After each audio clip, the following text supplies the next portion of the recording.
Jadi kemarin tuh gue baru aja ngebahas handphone Android yang gue lagi suka banget dan masih gue pakai saat ini. Ini adalah Google Pixel 4a yang varian 5G-nya.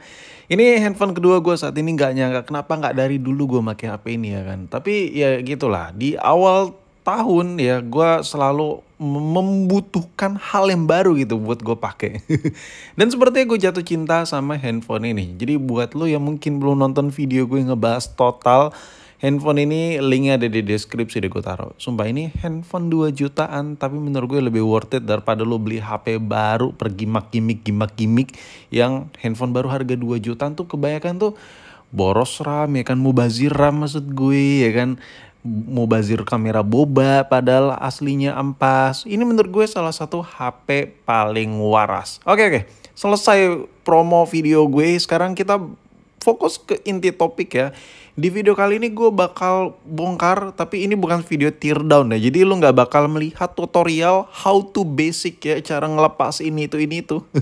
Karena udah banyak video profesional lainnya yang udah buat. Jadi kalau gue buat video bongkarnya bakal kelihatan unprofessional lah. Nah, di video kali ini gue bakal sedikit intip dalaman dari sebuah iPhone yang masih cukup mahal. Apa yang mahal itu bang? Itu HP jadul ini. Ya lu jangan tanya ke gue lah, lu jangan salahin gue. Lu salahin tuh si Apple Keroak tuh.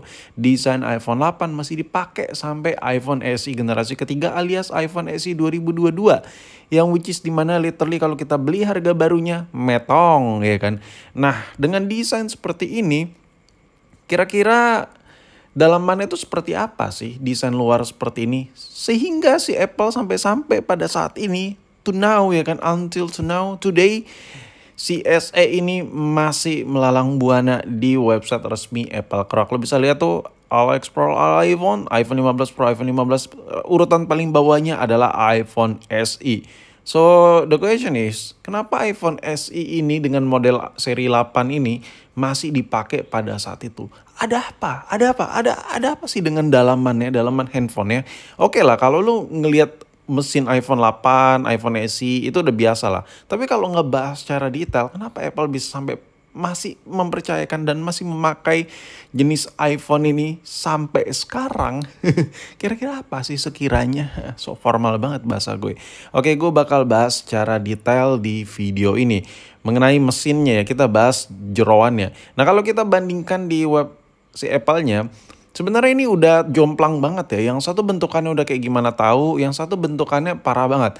Nah, kalau kita slide juga, itu tuh speknya tuh kayak udah underestimate banget lah si iPhone SE generasi ketiga ini.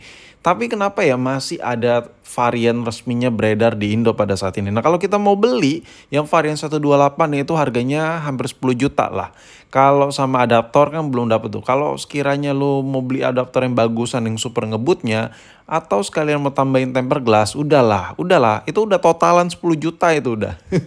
Jadi ini gue bakal ngebahas iPhone yang bisa dibilang mulai dari 2 juta sampai hampir 10 juta, 10 jutaan lah ya. Dalamannya seperti ini. Untuk model iPhone 8, iPhone SE generasi pertama, maksud gue kedua ya kan, iPhone SE generasi ketiga. Oke, yang pertama yang membedakan adalah dengan iPhone yang kekinian. iPhone kekinian itu mesinnya kayak gini. Coba lo perhatiin deh, mesin iPhone sekarang itu bentukannya kayak gini. Masih belum nggak? Oke, gue coba per detail ya. Lo bisa lihat tuh bintik-bintik bulat-bulat di ujung-ujung mesin, di bagian tepi-tepian. Nah, itu sambungan buat PCB keduanya. Jadi mesinnya itu, ini gue bahas awam aja ya. Jadi mesinnya itu terdiri dari 2 layer, 2 lapis. Yang dimana intinya satu layer itu ada 2 lapisan atas bawah ya kan. Jadi total 4 layer. Dan digabung dengan, ya lo bisa lihat tuh dengan mechanical timah seperti ini. Jadi kalau kita bisa lihat desain mesin ini beda jauh banget sama mesin iPhone 8 ini. Ya, SE Gen 1 nggak pakai ini, SE mulai dari Gen 2 sampai Gen 3. Sampai sekarang ini Apple masih mempercayakan mesin kayak gini, ini ada apa sih?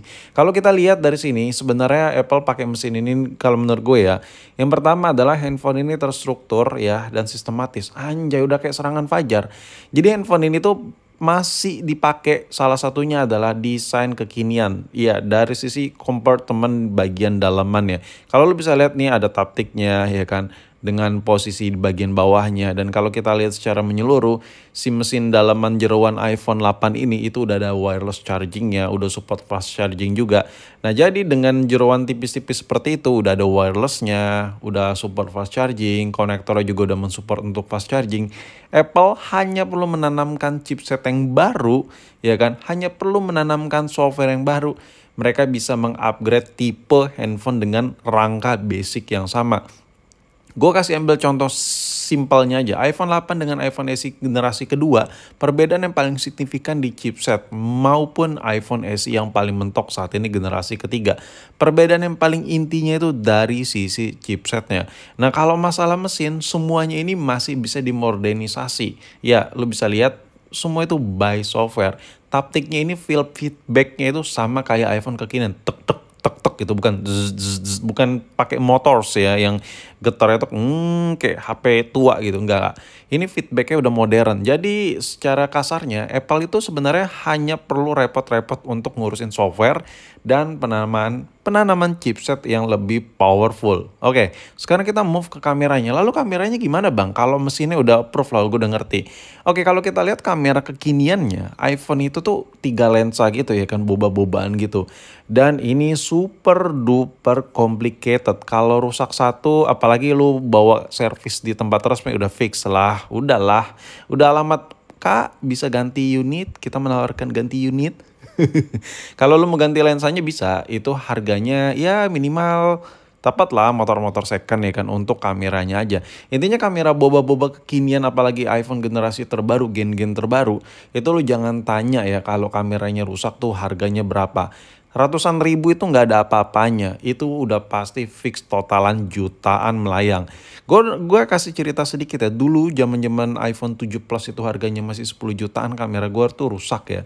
Gue lupa ya, bukan 10 juta ya, gue beli second, sekitar 7 atau 8 juta gue belinya. Kamera iPhone 7 Plus gue rusak dan gue benerin sendiri, gue ngakalin satu lensanya. Dan itu ribet banget, pakai banget. Jadi menurut gue, modul kamera yang masih single lens ini adalah alasan terbesar Apple pakai iPhone 8 ini, basic iPhone 8. Karena dengan kompartemen semudah ini, mereka biaya cost productionnya juga bisa ditekan. Makanya iPhone SE itu cukup relatif murah dibandingkan iPhone kekinian yang benar-benar terbaru. Nah kalau dibandingkan ya lensanya meskipun single lens, kita bandingkan dengan lensa kamera Android yang puluhan megapiksel. Wah gila, sensor dari modul kamera iPhone 8 ini ternyata cukup besar dan masih bisa bersaing sama modul-modul Android yang kekinian yang gila-gila. 50 megapiksel, 40 megapiksel. Modul lensanya sensornya cukup besar di iPhone 8. That's why masih dipakai sampai gen yang ketiga. Kalau ngomongin soal display, nah display ini nih jauh lebih memanusiakan lah. Layar yang ada di basic iPhone 8 itu jauh lebih enak daripada iPhone 11. Itu iPhone 11 itu sumpah pas banget sama XR apalagi itu. Makanya gue percaya sih Apple itu udah ngerti banget lah karena mereka yang ngedesain. Jadi kenapa mereka masih pakai sampai SE gen ketiga. Coba deh lu bandingin kalau nggak percaya kata gue. Coba entah tuh lu punya atau temen lu punya iPhone 8 yang layarnya masih ori Apple, lu bandingin deh sama iPhone 11 yang layar ori Apple. Jauh lebih enak iPhone 8 bos layarnya, sumpah ya. Brightness-nya dan lain-lain. That's why Apple masih pakai jeroan iPhone 8 sampai saat ini.